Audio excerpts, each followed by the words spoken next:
Bom,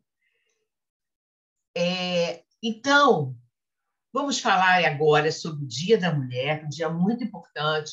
Eu começo essa apresentação com a homenagem a Oksana Narozniak, uma mulher que foi refugiada, ela é filha de imigrantes, ela teve problemas aqui com questão de violência e ficou queimada por causa disso.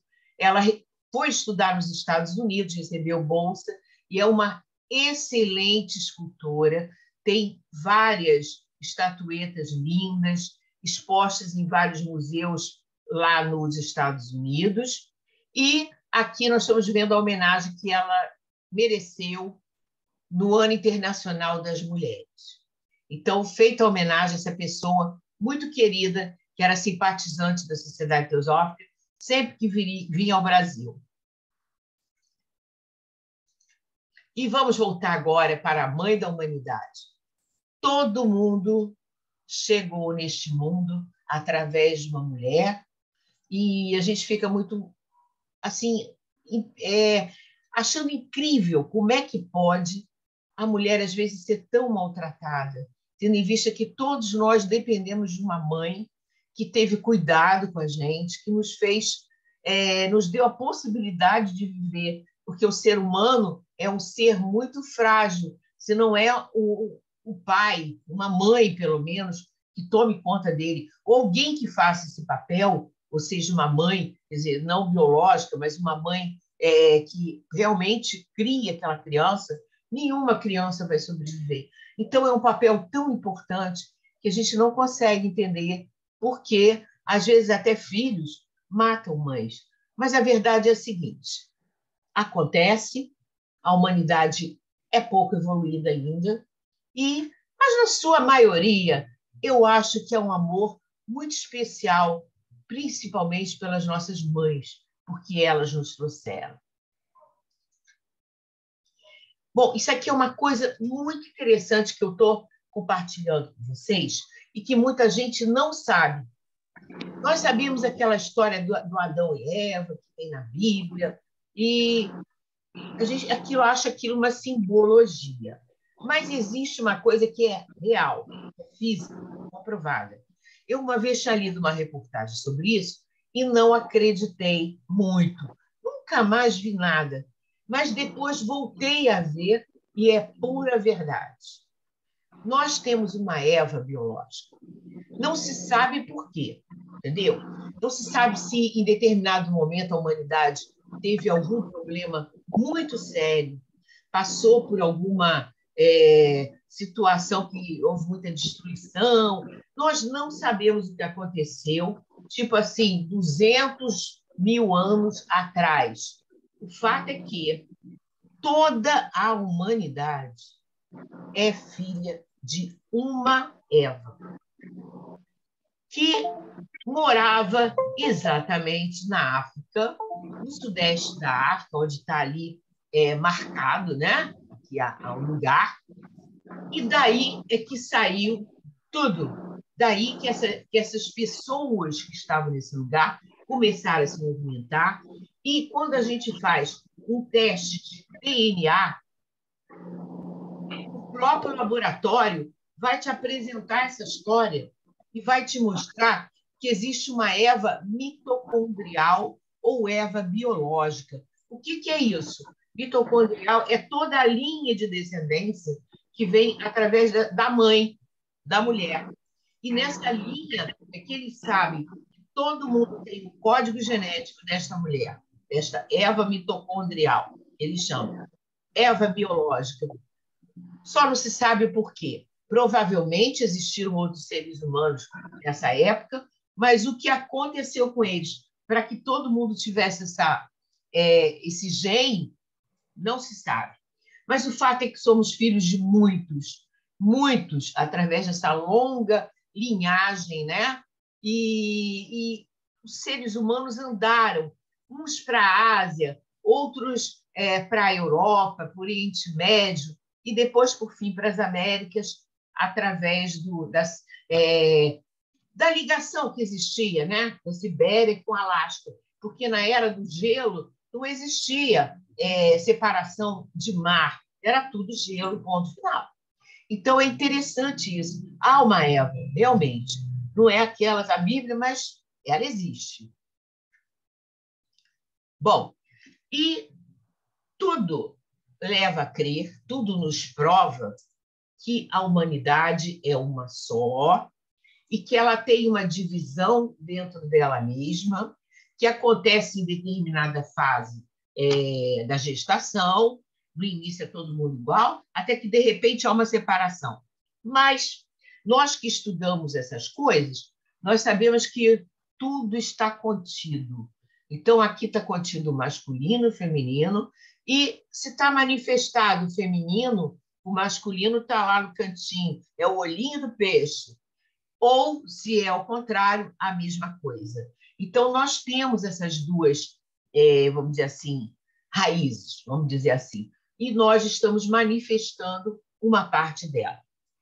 Então, metade do mundo são mulheres, e a outra metade é de filhos delas. Que coisa bonita isso, né? É uma grande reflexão. Bom, outra coisa interessante é que na grande antiguidade, por exemplo, no Neolítico, até o Neolítico, né? Aliás, no Paleolítico e até o início do Neolítico, havia uma situação completamente diferente. As mulheres, elas eram muito respeitadas. Elas, aqui, por exemplo, que isso aqui é Creta, isso aqui é mais ou menos 3.000 a.C. Ela é uma sacerdotisa, tá? Aqui, no caso, é a deusa, né? Representa a deusa mãe, porque a deusa mãe era a deusa maior. Por quê? Ora, se era ela que trazia os filhos, na cabeça daquele pessoal, ela tinha uma ligação com algo mais, com o cosmos, sei lá. Então, por isso que ela era via, né? De trazer os seres à vida, de trazer a luz. E a fertilidade era muito, muito apreciada. Então, essa mulher desta época, vamos dizer que essas sociedades, elas não eram matriarcais, no sentido que a gente tem do patriarcal. Não é isso. Elas não eram as mandonas que governavam tudo. Não. Mas elas tinham um papel de destaque importante. Elas eram super respeitadas. Elas poderiam ser muitas coisas. Nessa de Creta, por exemplo, elas dirigiam, eram comandantes do navio, entendeu? Faziam coisas impressionantes, mas não que elas fossem, vamos dizer assim, a governante. Não é por aí. Era uma coisa de liberdade mesmo, de respeito. Eram sociedades não matriarcais, como se diz às vezes, eram matrifocais, ou seja, lugar de destaque.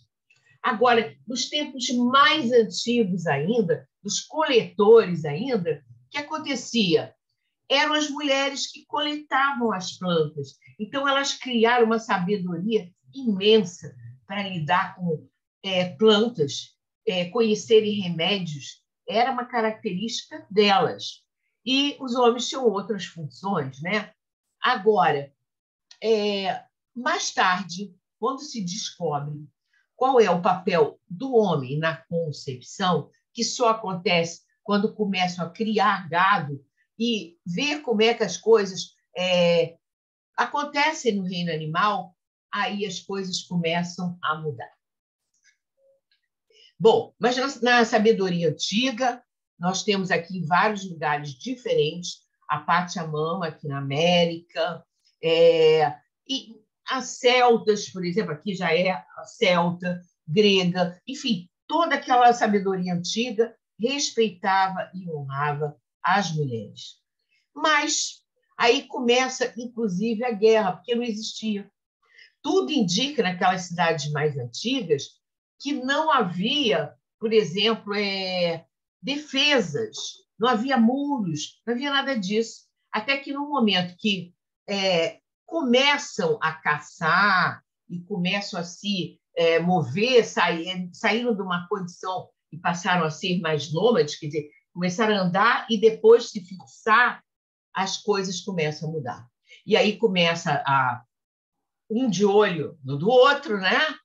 Cada um quer tomar a área do outro, aí começa a guerra, e aí a mulher tem outro papel, até por defesa. A gente não pode nem dizer assim, mas os homens, entendeu? Eu não vejo essas coisas muito como numa situação de, coitadinhos. Não, os homens sofriam muito também. Eles também iam para a guerra, eles sofriam a beça. E o que acontece? Nesse tempo das guerras, que um começa a invadir a área do outro, eles são obrigados a esconder as suas mulheres, a sua família, porque isso representava um perigo enorme. A gente tem que entender que era assim que a coisa acontecia, né? Mas sempre foram sacerdotisas, curadoras, e isso até bem mais adiante. Não foi só naquela parte antiga, não. Nós sabemos que até hoje esses papéis, inclusive, ainda são representados em muitas sociedades. Bom, se a gente for analisar a parte mais antiga, uma coisa que é muito escondida, né, que a gente não aprende muito na escola. A humanidade não era fácil. A humanidade sacrificava criancinhas. A gente não ouve falar nisso, mas é verdade. Havia muito infanticídio, escravidão, guerra. Então, crianças, mulheres, muitas vezes eram produto para trocas. E o inimigo, aquele que era vencido, né? Esse era escravizado e não tinha jeito. Se não fosse morto, era escravizado. Aqui eu tenho uma coisa que é de Israel, que é daquela fase que a gente não entende, porque os profetas faziam aquela confusão contra os pagãos, e a gente vê isso na Bíblia mais antiga, mas é porque isso era real, gente. Existiam esses ídolos que vieram lá da Mesopotâmia, e em Israel mesmo, tribos de Israel faziam esses sacrifícios, entendeu? Eles sabem disso, tem um lugar lá onde acontecia, que é esse tal de Vale do Jena. Então, era uma coisa horrorosa. Aqui é da Guerra de Troia, que a gente sabe que um rei ele simplesmente resolveu sacrificar sua própria filha porque os barcos não estavam podendo andar, porque não vinha um vento, e ele achava que os deuses não estavam colaborando. A mãe nem sabia, quando soube que ele matou a filha, ela também armou e matou o marido, uma confusão nada. Ou seja, a nossa história não é linda. É bom a gente saber que essas coisas ruins sempre fizeram parte da humanidade. Bom, aí o tempo vai andando, vem Grécia, vem Roma, é uma situação já diferente, mas qual era o papel das mulheres? Simplesmente de reprodução. Elas ficavam confinadas numa parte da casa, e em Roma, por exemplo, a filha era propriedade do pai. Então, ela não, por exemplo, se o pai dela chamava Júlio, ela chamava Júlia. E se tinha 3 irmãs, tinha Júlia 1, Júlia 2, Júlia 3. Era desse jeito. Ou seja, não havia nenhuma individualidade. Isso no início de Roma. Depois mudou um pouco, mas nunca houve uma liberdade assim, né? Agora, interessante, mas isso aqui eu botei só de brincadeira para vocês que pensam que o biquíni foi inventado depois. Não foi, foi inventado em Roma. Mas, enfim, outra coisa que era muito esquisita é que, por exemplo, na Grécia, se o pai não aceitava aquele filho que nasceu, eu já tenho 3 filhos, 4 filhos, e eu não posso mais sustentar mais um, ele simplesmente levava o filho para a pracinha, tinha um lugar lá, onde se colocava as crianças, e quem quisesse tomar conta daquela criança, adotar aquela criança, aliás, geralmente virava escravo, até uma certa idade. Levava a criança. Então, a gente vê como a humanidade evoluiu, porque às vezes eu vejo assim, as pessoas falarem umas coisas que eu digo, gente, não tem noção do quanto nós tivemos que batalhar e crescer para chegar a esta situação, apesar de tudo. com todos os defeitos. Bom, outra coisa, casamentos, partos e mortes. Bom, a humanidade não vivia tanto assim, né? Vamos dizer que na Idade da Pedra, o máximo que alguém chegaria seria 30 anos, no máximo. Mas mesmo nos tempos depois, também não era muito difícil alguém chegar a uma idade avançada. Tinha que ser um gênio assim espetacular, né? Por causa de doença, guerra, muitas confusões. Bom, então o que acontece? As pessoas casavam muito cedo, principalmente as mulheres. 12 anos, 13 anos, já casava a criatura. Ou seja, era um casamento infantil quase. Aquela pessoa não estava nem preparada para esse tipo de coisa. Aí já tinha filhos, morriam de parto aos montes. Se vocês pegarem a história, vocês vão ver como as pessoas tinham 3 casamentos. Por quê? Porque morriam. Ficava aquela criançada, né? Porque a mãe morria no parto. Aí o homem ia e se casava de novo, porque ele tinha que ter outra mulher também para tomar conta daquelas crianças, né? E aí a gente acha, bom, mas tinha mulheres que tinham uma vida maravilhosa, tinha as princesas. Não era maravilhoso coisa nenhuma. Uma menina dessa, como a Carlota Joaquina, que está aqui, ó, nossa rainha Carlota Joaquina, com 10 anos, tiraram de casa, casaram com o Dom João, foi para Portugal, né? Larga a família, larga tudo, manda para Portugal, que tem que acostumar com aquela família com que ela vai casar. Então, a criatura é completamente separada, muda completamente a vida dela. Ela fez muita maluquice, a gente tem uma ideia dela, mas pensa bem, ela saiu de uma corte muito melhor, muito mais elaborada, ela estudou, ela era uma criança inteligente e, de repente, manda para Portugal, que era mais atrasado, ela era muito revoltada.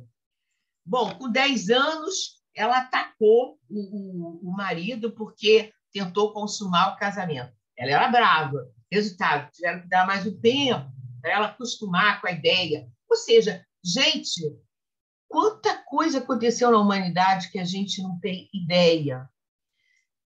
Aqui tem a Leopoldina, novinha, né, com uma filharada também. As crianças também morriam de montão. Inclusive as crianças, filhas de reis também. Eles perdiam os filhos também, muito. Então, essa é a humanidade de onde nós viemos. Não é brincadeira, não. Nós carregamos essa história no nosso genes, nós carregamos dentro de nós. E, ultimamente, nós perdemos a Elza Soares. Eu estou falando aqui do passado. Será que é só passado? Não. Infelizmente, ainda acontece em muitas partes do mundo, e essa nossa Elza Soares, essa menininha aqui, é uma que o pai arrumou um casamento, ela teve que casar, mas ela era muito forte, ela sobreviveu, também perdeu o filho, passou por toda uma situação de pobreza, mas mulher vencedora, essa era guerreira. Chegou aonde nós sabemos que ela chegou. Então, é isso que eu queria mostrar, como que as coisas eram. Idade Média. Bom, a Idade Média, algumas coisas começaram a mudar. Porque começou aquela confusão de igreja, de falar mal da Igreja Católica, porque realmente era um horror, né? E surgiu outra situação. Surgiu, por exemplo, o culto à Nossa Senhora. Por quê? Porque os celtas, a deusa era o máximo para os celtas. As deusas eram importantes. E o cristianismo não apresentava a mesma situação. Não existia uma deusa para aquele povo que estava acostumado a cultuar uma mãe, a figura de uma mãe. Então, é nessa época que entra Maria. Maria veio ocupar esse espaço daquelas deusas e realmente é um sucesso, muda muita coisa. E por causa disso, as mulheres também começam a ser vistas de uma outra forma. As mulheres começam a se comparar com pureza, aí já coloca no altar, sabe como é que é? Mudou um pouquinho. Mas surgiram os trovadores que faziam poesias bonitas para as mulheres, era aquele amor impossível. Isso é da Idade Média.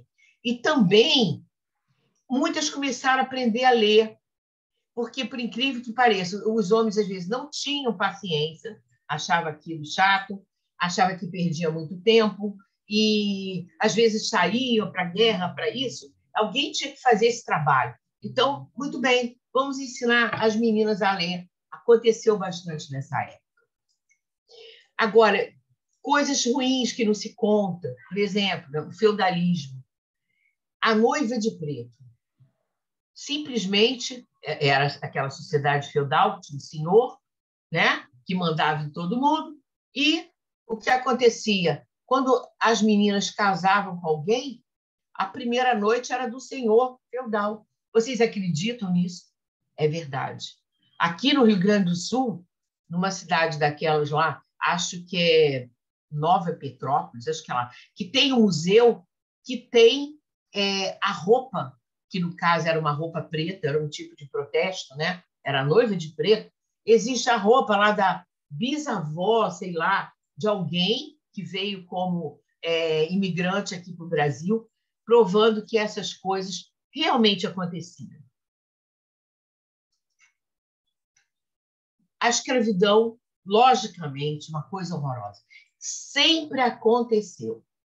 A gente aqui no Brasil tem essa imagem, né, dos negros como escravos. Mas, gente, olha, eu sempre brinco que se a gente fizer uma regressão, todo mundo, em alguma encarnação, ou foi escravo ou foi soldado. Difícil é ser rainha, ser rei, essas coisas. Isso eu acho surrealista. Lógico que era a minoria. Agora, com certeza, todo mundo foi escravo, todo mundo foi soldado, porque era assim que a banda tocava, desde o início, entendeu? Brigou com a cidade que ficava ali do lado, a cidade perdeu, opa, pega todo mundo e leva e escraviza todo mundo. Roma fazia isso, enfim, não tem jeito. Era assim que era a nossa história. Mas eu trouxe aqui os casos bonitos, para a gente também ver coisa boa, né? Interessante. Aqui no Brasil, esse quadro aqui é uma coisa que me chamou muita atenção do Debré, porque havia escravos e escravas que a gente chama de ganho. Eram pessoas que trabalhavam na rua, que faziam coisas na rua, e eles podiam até ter um dinheirinho à parte que eles guardavam para comprar a alforria. E, então, olha só, aqui no Brasil, as primeiras mulheres que trabalharam foram as negras, porque as que não eram negras, né, as senhoras, vamos dizer assim, da época, elas também não tinham uma vidinha muito boa, não. Elas ficavam trancadinhas dentro de casa, tinha uma treliça que mal dava para olhar para a rua, só saía junto com o marido, com o filho, sei lá mais quem. Só quando chegou a família real aqui, que essas coisas começaram a mudar um pouquinho. Porque como a Carlota Joaquina e aquelas princesas que vieram tinham hábitos diferentes, aí sim que as mulheres podiam sair para ir para a missa, sei lá, umas coisas assim. Mas o fato é que elas não tinham dinheiro, né? Quem tinha era o marido, elas não tinham direito a nada. Ou seja, quem abriu esse campo de trabalho feminino foram as escravas. Isso é verdade. Como também criaram as bijuterias, foram elas que criaram para se enfeitar. E a gente não sabe disso. Uma pena. Outra coisa, essa mulher aqui, Harriet Tubman, ela foi uma escrava nos Estados Unidos, no estado de Maryland. Ela conseguiu fugir para o estado do... Era assim, ela era escrava de um estado e o estado do lado não tinha escravidão. Era aquele pessoal que lutou pela Guerra de Secessão pelo norte. Então, ela foge, conseguiu fugir, porque tinha umas rotas de fuga, né, por baixo dos panos, que, por exemplo, às vezes eram pastores que conseguiam fazer um esquema para tirar o pessoal lá do sul para o norte. E numa dessas ela vai. e ela aprende a ler. Ela vai ser espiã na época da guerra. Ela ajudou muito lá o pessoal do norte. E ela conseguiu ter condições de libertar muitos escravos. Ela conseguiu fazer uma organização que ela fazia isso. Bom, essa mulher parece, acho que vai ser a pessoa que vai estar na próxima nota de $20. Eles vão mudar a nota de $20 e essa pessoa vai estar lá homenageando, né, os negros, homenageando essas pessoas que lutaram pela liberdade naquela época. Eu achei uma homenagem linda. Tomara que chegue logo. E nós temos a nossa Chiquinha Gonzaga, né, que era filha de uma escrava, com um homem que não era escravo, tinha até uma situação muito boa. Ela poderia ter sido uma dama da corte, porque o pai dela assumiu como filha e queria que ela fosse uma dama, arranjou um casamento nobre, o padrinho dela foi um figurão da época, mas ela recusou tudo isso, porque ela tinha música dentro dela, e ela acabou sendo muito famosa, que nós sabemos, foi a primeira maestrina brasileira, e ajudou a libertar muitos escravos também. Foi uma abolicionista, mesmo daquela de luta. Então, uma mulher fantástica. Agora, olha que interessante, gente. Uma vez a Ana Cristina descobriu isso e eu escrevi um artigo por causa disso. A Chiquinha Gonzaga, ela nasceu mais ou menos, tipo assim, 3 dias de diferença da nossa Anne Besant. Mesmo mapa astral parecidíssimo. A gente ficou bobo com isso. E se a gente olhar a vida delas, tem muitas semelhanças, embora o objetivo fosse diferente. O de uma era a espiritualidade e o da outra era a música, mas 2 lutadoras abriram mão do casamento, tiveram que deixar os filhos, tiveram que lutar muito para se defender e tiveram que arrumar uma outra vida e chegaram ao sucesso. Muito interessante isso, né? Eu quis até publicar o tal do artigo, mas não deixaram. Infelizmente. Mas é verdade.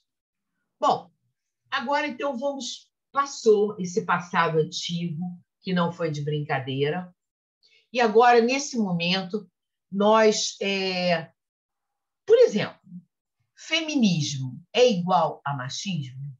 Eu acho que não. Eu não concordo que essas palavras sejam opostas. Porque quando a gente fala em machismo, a gente coloca o outro lado como menos. Mas quando a gente fala em feminismo, não é nada disso. O feminismo ele começou e ele tem uma ideia de defesa de direitos. Então, ele já tem um sentido diferente. Eu não sei se deveria existir outra palavra, não sei. Eu estou aqui compartilhando ideias com vocês. Estamos refletindo. Aqui não tem nada de fechado, a não ser a história, porque a história é a história, está registrada mesmo, né? Mas, hoje em dia, por exemplo, eu sempre me disse feminista, porque eu lutava pelos direitos, direitos mesmo, que as mulheres não fossem maltratadas, que elas tivessem direito a ter uma creche para os seus filhos, para elas poderem trabalhar, que não existisse feminicídio. A minha ideia de feminina é essa, de feminismo. Mas hoje em dia existem várias outras ideias e eu não sei mais se eu sou, se eu não sou, o que eu sou. Estou perdida. Eu acho que nós estamos numa fase de grande transição. Não sei o que vem depois disso, mas eu acho que a gente tem que estar aberto, tem que estar ouvindo e vamos ver o que vai acontecer, né? Mas eu acho que a grande luta da mulher deve ser defender ela mesma. E às vezes eu vejo muita gente fazendo tanta bobagem, dizendo que é feminismo. Aí quando chega na hora que acontece uma coisa séria, alguém morreu, entendeu? Foi morta, uma coisa muito terrível, né? Com as mulheres, não aparece ninguém para defender. Isso é uma coisa que me irrita profundamente, sinceramente. Bom, agora vamos entrar realmente no que é... Como é que começou esse negócio de feminismo? Bom, Existe um filme que quem não viu, gente, deveria ver. Esse filme chama-se As Sufragistas, está até ali no cantinho. É um filme maravilhoso, porque ele mostra exatamente o que aconteceu nessa fase. Porque o que as mulheres queriam realmente era simplesmente poder votar. Porque elas, de repente, entenderam que só se elas votassem, elas poderiam ter leis a favor do que elas defendiam. E era uma coisa muito séria, porque era uma época que as pessoas trabalhavam, por exemplo, nas fábricas, com filhos pequenos, não tinha horário para começar, não tinha horário para acabar, era uma escravidão diferente aquilo ali. E elas, então, lutaram para poder ter voto e para poder mudar as leis. Até algumas da alta sociedade também participavam, mas ficavam mais na moita, com medo, mas tentavam influenciar os maridos que trabalhavam lá no parlamento. Enfim, acontecia isso. Mas foi uma coisa horrível. Elas realmente foram presas, foram, como a gente está vendo essa foto aqui, alimentadas à força, porque elas fizeram como é que é, greve de fome. Então, algumas, as líderes, foram alimentadas à força. É um negócio assim terrível. É bom a gente ver para entender o quanto foi difícil a humanidade dar determinados passos, né? Essa senhora aqui, Emily Pankhurst, ela era a líder das feministas, era ela mesma. Então, a gente está vendo aqui vários movimentos, né? Começaram na Inglaterra, depois foram para os Estados Unidos. Tinha que ser mulheres descendentes dos celtas, né? Porque era um dos povos antigos onde a mulher mais teve liberdade, foram os celtas, até os romanos chegarem. Quando os romanos chegaram, o negócio mudou também. Então, essas mesmas mulheres que lutaram na primeira fase. Agora, a surpresa aqui é essa aqui. É a nossa Clara Codd, que participou desse movimento e acabou, acho que ela foi presa também, eu não tenho certeza, mas acho que foi. Mas ela participou do movimento também. E a gente sabe que a Annie Besant, por exemplo, lutou naquele negócio das fábricas, na fábrica de cigarro, né? Ela lutou e também ela distribuía panfletos, ela com um amigo dela, que era advogado, panfletos ensinando as mulheres a fazerem contraconcepção. E, por causa disso, eles foram presos, porque isso era uma vergonha, era um absurdo. Imagina, os coitados trabalhavam a beça, ainda tinha filho para criar e não parava de ter filho. Ninguém merece. Bom, mais tarde surgiu essa aqui, Beth Friedan. Essa já foi lá há mais dos anos 60, né? Ela era já mais brava, ela já lutou mais com a questão da roupa, né? Era contra sutiã, era não sei o quê, fazia uma confusão danada, mas ela foi importante, ela escreveu um livro falando sobre justamente o feminino, que é esse livro aqui. Ela tirou aquela ideia de que mulher tem que casar, mulher só pode fazer tarefas domésticas. Ela atacou para valer nessa área e foi um sucesso, claro. Mudou. Não adianta, porque a cabeça das pessoas foi mudando ao longo do tempo. Principalmente porque nos anos 60 aconteceu uma coisa fantástica. Inventaram uma pílula para evitar natalidade. Isso já foi um grande bem, porque aí a mulher pôde controlar mais aquela família, limitar o número dos filhos, dentro daquilo que ela pudesse fazer. Ai, peraí que passou um aqui. Eita!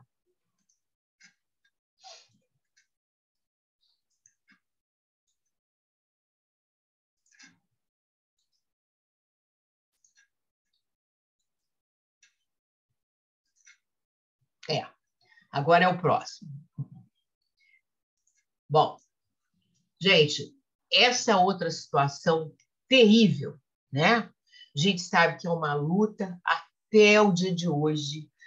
Ontem mesmo eu li que a Interpol está lá tentando descobrir que parece que muitas pessoas estão sendo levadas para Moldávia, um país daqueles vizinhos que está levantando suspeita pela quantidade e eles estão, então, tentando descobrir se há tráfico humano, porque existe tráfico humano. Infelizmente, de crianças, meninos, meninas, mulheres, é uma coisa horrorosa ainda hoje. Se não tomar conta, acontece. Essa humanidade realmente não é muito atrasada. Então, nós temos aqui, ó, Japão, guerra do Japão com a China, várias mulheres também escravas sexuais. Aqui na Índia, os haréns, que nem tem no Oriente Médio todo, né? Aliás, essa história de harém, deixa eu contar a história para vocês. A gente tem uma noção de que essas mulheres eram somente para função sexual. Não é verdade. Eu descobri que não era. Eram muitas. Aí a gente fica pensando, por que eram tantas assim? Porque também faziam o trabalho da casa. Então, por exemplo, lá em Istambul, né, que tinha um palácio maravilhoso lá do sultão, elas tinham que limpar, arrumar o palácio todo, ou seja, não precisava ter mais gente para fazer esse trabalho sujo, né? Para ter que dar um duro danado. Então, não era só isso. Talvez umas ou outras fossem só assim, mas assim, a grande maioria que eles, inclusive, pegavam em guerras, traziam, a finalidade era essa. As coitadas das Devadasis, que nem eu falei da Arundale, daquele dia, né? Que ela colocou a questão da dança e várias questões. Eu acredito que ela tenha feito com muita discrição, porque realmente essa situação é um escândalo e ainda existe na Índia do Sul. Não pense que não existe, porque existe, que tem várias ONGs lá do Ocidente trabalhando contra esse tipo de coisa. E que hoje em dia acontece muito com as meninas de famílias pobres, para variar, né? Aqui nós temos aqui no Rio de Janeiro, que acontecia na época do Império, ou seja, é geral. Se não tomar conta para valer, a história é terrível. Bom, uma coisa que aconteceu naquela época medieval, que a mulher começou a ter uma outra visão a respeito da mulher, começou-se a ter, né? Então, o que acontece? Essa coisa de pureza, de ser veículo de algo maior, até santificou um pouco o papel das mulheres, né? Então, aqui a gente está vendo uma sagrando um cavaleiro, enfim, as coisas foram mudando. Quem quiser ler o livro As Brumas de Avalon, é maravilhoso aquele livro. A gente aprende muito, ele é enorme, mas a gente entende muito essa mudança de padrão que vai acontecendo ao longo do tempo. Eu coloquei esse pensamento aqui da ordem da Távola Redonda, que eu achei lindo, que a Miriam passou para a gente, né? Imagem e essa fala. Eu não posso ler bem para vocês, porque eu estou com os nomes todos na frente, eu só vou ler uma parte. Então, mas ele vai às mulheres de vossa raça, até que elas sejam vistas como, vamos dizer, como se fosse uma rainha e que todo homem seja um rei. E para que mutuamente percebendo a realeza um do outro, né? Então, que cada lar modesto seja uma corte, cada filho um cavaleiro, cada criança um pajem. Ai, gente, que coisa linda. Não sei quando a humanidade vai chegar lá, mas a gente torce, né? Bom, agora vamos falar de amor e poder. Pessoas, mulheres, que fizeram coisas diferentes e que mostraram de formas diferentes o que podiam fazer. Nós estamos acostumados com a rainha Elizabeth, que é uma pessoa realmente muito forte, é uma rainha de verdade, porque ela vestiu a camisa, né? Ela assumiu esse papel de uma forma impressionante. Bom, mas o que as pessoas não sabem é que durante a guerra, o pai dela, que era o rei, ela era uma jovenzinha de 20 anos, que vocês estão vendo aqui, ela, para dar exemplo, entrou para o exército, que nem os homens estavam sendo recrutados, ela resolveu dar o exemplo também para as mulheres solteiras, né, aquelas que não tinham crianças para tomar conta, e vamos lá, vamos também ajudar nisso aí. E o que ela fazia? Ela aprendeu mecânica, acredite se quiserem. Vocês estão vendo aqui ela consertando um Jeep ou alguma coisa assim.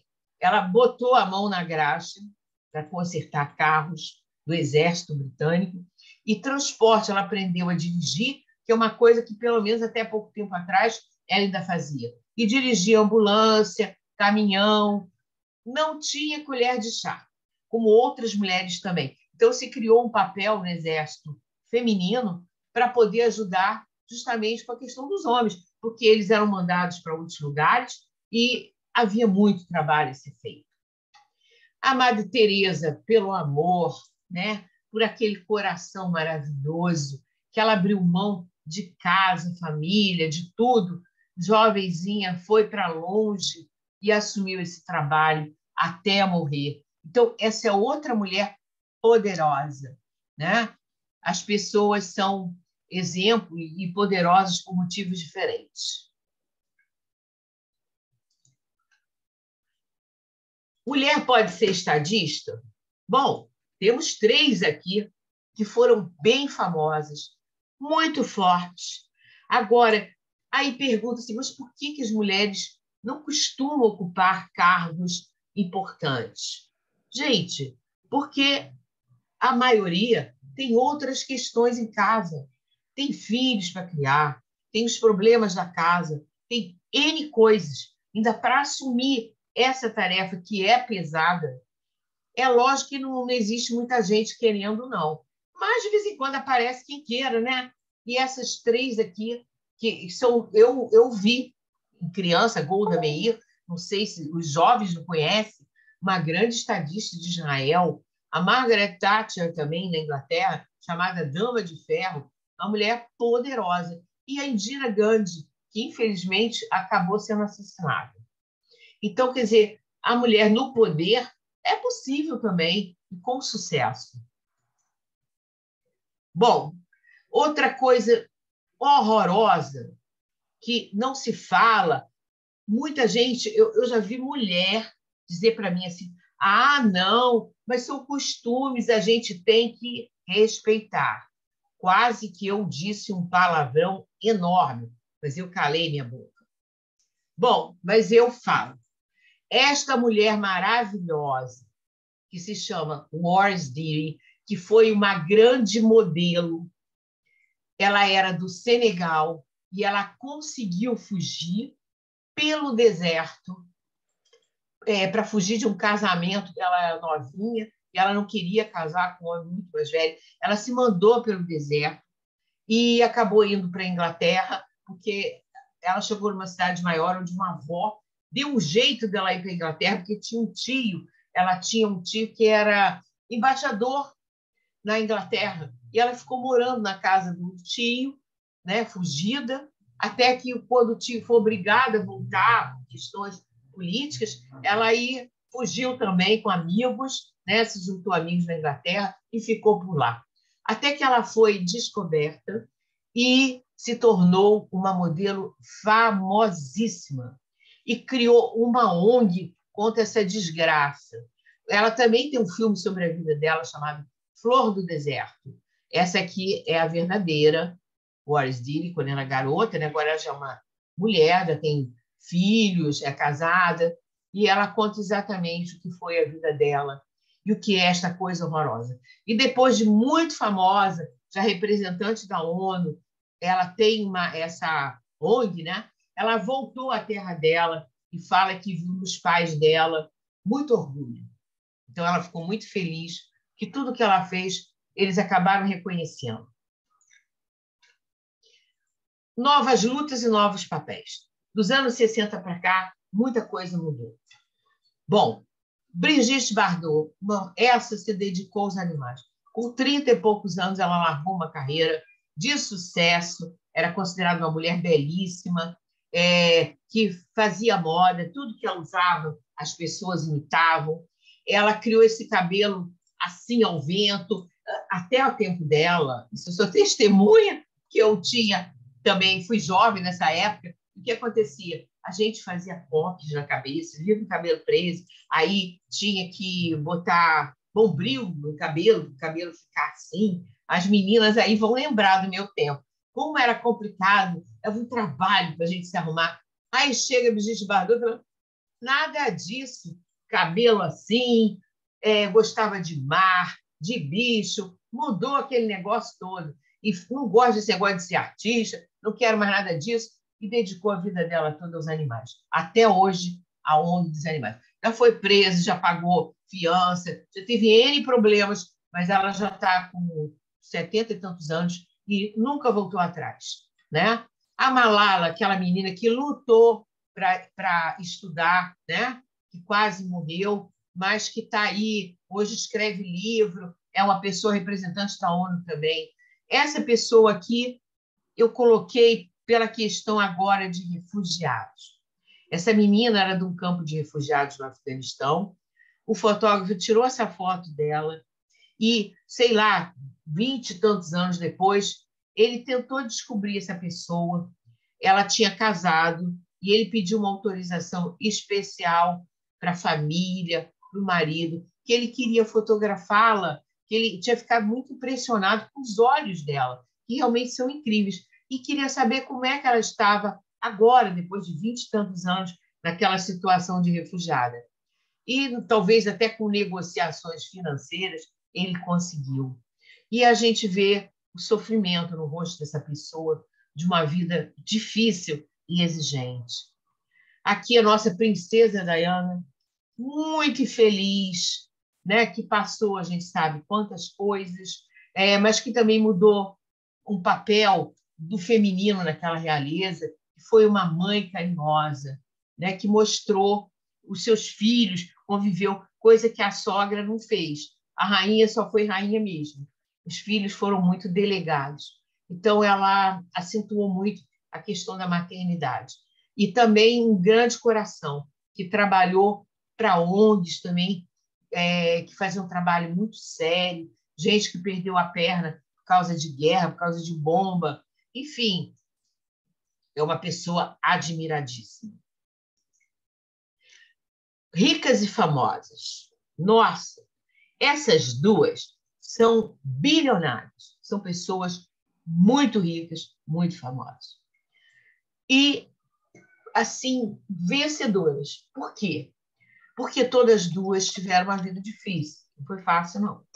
Essa aqui, os pais eram jovens, eram adolescentes, largaram, ela foi criada pela avó. Segundo ela, a avó ia para a igreja e obrigava a ela a falar na igreja, recitar, decorar coisas.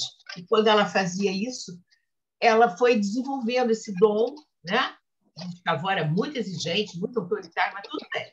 Depois, quando ela volta para os pais, quer dizer, para a mãe, né? Só para a mãe, para morar com a família da mãe, também passou muita coisa. Passou uma coisa horrorosa que até hoje existe, que é muito escondida debaixo dos panos, que é incesto por causa de familiares. Ela passou isso.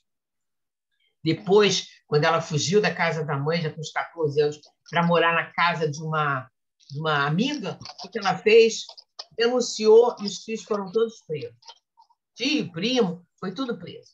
Bom, mas esta mulher tinha um talento. Ela conseguiu uma bolsa numa universidade americana porque ela ganhou um concurso de locução. E foi simplesmente um programa mais famoso do mundo por 25 anos. Essa outra aqui, que pensou, que criou o Harry Potter, é outra também que ficou muito famosa. E ela ficou famosa, mas ela também teve um marido que tratava mal, ela teve que fugir de um país para o outro. Ela morava em Portugal com o marido português, teve que fugir para a Inglaterra com uma filhinha pequenininha, ia para um bar, sentava lá tomando um cafezinho, ficava escrevendo Harry Potter, custou a conseguir que editasse o livro dela, e foi um sucesso que a gente sabe que foi, até o dia de hoje. Então, são muitos caminhos que as mulheres vão abrindo. Essas duas aqui são brasileiras, são jovens, filhas de uns pais muito diferentes. Bom, todo mundo já ouviu falar no Amir Klink, né? O cara é um navegador assim, meio maluco, que deve ser encarnação de outra, de uma época dos grandes navegadores. O homem ficou simplesmente preso na Antártida, atravessou da África para o Brasil num barquinho a remo. Então, quer dizer, uma pessoa muito diferente. Pois a filha dele, essa Tamara Klink, essa jovem menina de 20 e poucos anos, fez uma coisa parecida. Ela simplesmente saiu da Noruega, aportou na Inglaterra, e da Inglaterra veio para Recife, nesse barquinho aqui, ó, chamado Sardinha, contra a vontade do pai, sem a ajuda da família. Ela arrumou tudo isso por conta dela, quase matou a mãe de susto enquanto ela estava atravessando o oceano, mas ela chegou, foi muito bem recebida pela família. Acredito que o pai hoje tenha muito orgulho dela, mas, gente, ele não pode nem reclamar, porque ele é muito doido também e tem uma filha que puxou, né? Essa aqui, a Maia Gabeira, filha do Fernando Gabeira, jornalista, famoso, super conhecido. Essa menina resolveu ser surfista. Bom, ela puxou realmente a coragem, né? Então, essa aqui quase morreu já em Portugal, numa daquelas ondas terríveis. Tem uma praia lá em Portugal que é o Desafio dos Surfistas. E ela já surfou bastante lá, sendo que uma vez quase morreu. Só não morreu porque um dos colegas percebeu e conseguiu puxar. Então, a gente vê que são coisas muito diferentes que essas meninas abrem, né? Bom, mas e o feminino? Depois dessa história toda, depois desses papéis todos do feminino, a gente ainda tem outros que a gente precisa resolver. Sérios, que a gente não sabe. Por exemplo, esse aqui, a questão do aborto. Tem países que liberam. Eu acho assim, é a minha opinião pessoal, quando é um caso que é uma violência contra a menina, que ela realmente não pode conviver com aquilo de jeito nenhum, ou não tem uma situação física que seja possível, a gente até pensa, bom, fazer o quê, né? Não sei, eu não sei o que acontece na cabeça de uma menina dessa, eu não tenho a menor ideia. Agora, outra situação que está surgindo agora é a questão das pessoas que querem ser trans, são trans. Tá bom, tudo bem. Mas tem coisas que, assim, visivelmente, a gente vê que não dá para encarar. Como que essas meninas vão encarar uma massa física desta qualidade? Impossível. Agora, isso não quer dizer que seja impossível acontecer. Quem sabe não surge uma outra solução? Por que não se cria uma nova categoria de competição em que, por exemplo, as pessoas trans tenham essa oportunidade e que ninguém vai dizer que está levando desvantagem? Quem sabe até isso não vai render muito mais, isso não vai dar até mais fama para algumas pessoas. Por que não? Eu acho que são coisas que precisam ser pensadas, como da mesma forma que a gente precisa pensar em acabar com esse negócio de competição de cavalo em Olimpíada, que isso é um absurdo, é uma exploração dos animais. Então, o tempo todo a gente tem que estar refletindo qual é a melhor situação, né? E tem que ser mesmo com lógica e reflexão. Não pode ser muito no achismo, não, porque tem coisas que dá para fazer e tem coisas que não dá. Eu acho que a questão biológica ela se impõe. Não é que isso seja para sempre, sei lá se é, mas neste momento é assim. Nesse momento há uma diferença grande de massa, há uma diferença grande de biológica, pronto, do corpo físico. O que não tem nada a ver, como a gente sabe, o corpo mental, o corpo astral, com outros campos do ser humano que a pessoa realmente tem a liberdade maior de ter como ela quer. Agora, na questão física, ainda há problemas pendentes. Quer dizer, está assim. Eu não sei se amanhã a humanidade, pela ciência, vai fazer algum tipo de alteração, por exemplo, que as crianças não nasçam mais na barriga de uma mãe. Por que não? Pode acontecer, pode ser que a ciência invente uma forma de que as crianças nasçam de outro jeito, tipo em tubo, a gestação, não sei. Eu estou falando do momento atual, reflexões que a gente ainda tem que fazer. Como é que vai ser depois? Não sabemos. Bom, agora a questão espiritual. Bom, gente, tem aquela fase que a Maria se toma o papel da deusa. Nós também sabemos que existe um cargo na hierarquia do feminino. Eu acredito que ao longo do tempo, Ísis e outras deusas em várias civilizações foram uma homenagem a esse papel, a forma que aquela civilização via um ser de alto grau, né, ligado ao feminino. E é interessante que as aparições da Maria, por exemplo, ela fez questão de aparecer de alguma forma. Essa aqui é a mais famosa, é aquela do México, que houve até uma materialização. E nós estamos vendo aqui uma pessoa com traços indígenas, porque naquela época os espanhóis estavam dizimando os povos indígenas lá no México. Fazia 10 anos que eles estavam lá e a situação era terrível. E essa mãe resolveu aparecer, Nossa Senhora de Guadalupe, padroeira da América. Ela aparece para o índio e fala com ele na língua dele e diz que ele tem que ir ao bispo mostrar o que ela vai mandar para ele. E o menino fica morrendo de medo. Não, como que eu vou fazer isso? Eu não posso fazer isso. Ela insiste numa outra aparição e ele vai.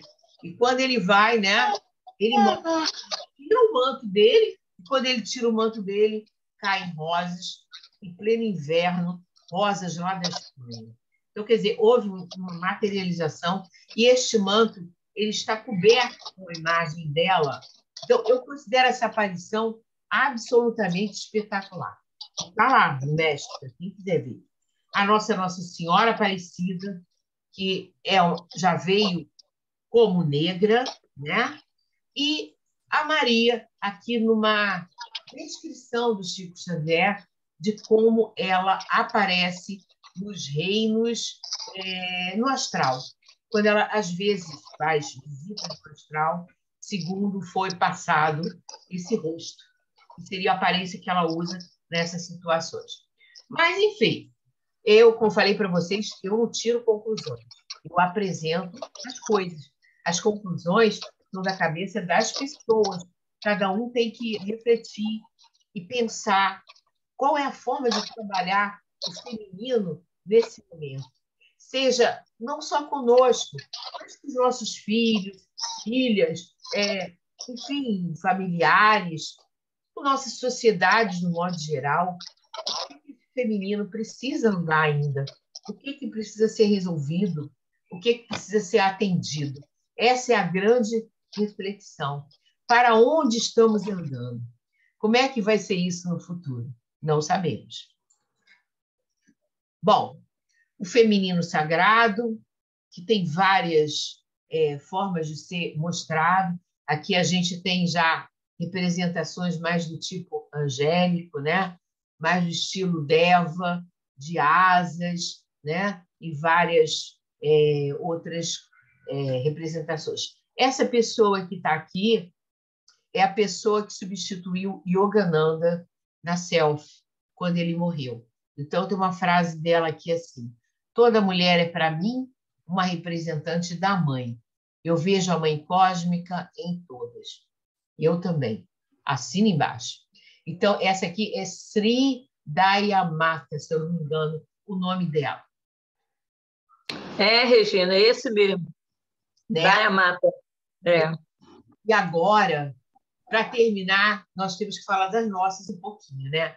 Temos mulheres maravilhosas que nos deram um exemplo na teosofia em vários campos, né? Que foram inspiradoras. Eu confesso que quando eu entrei na Cidade Teosófica, que eu vi que a instrutora era uma mulher, aquilo foi tão diferente, foi tão estranho, e assim, ver aqueles olhos da Blavatsky, ela realmente teve um papel importante, não deve ter sido à toa.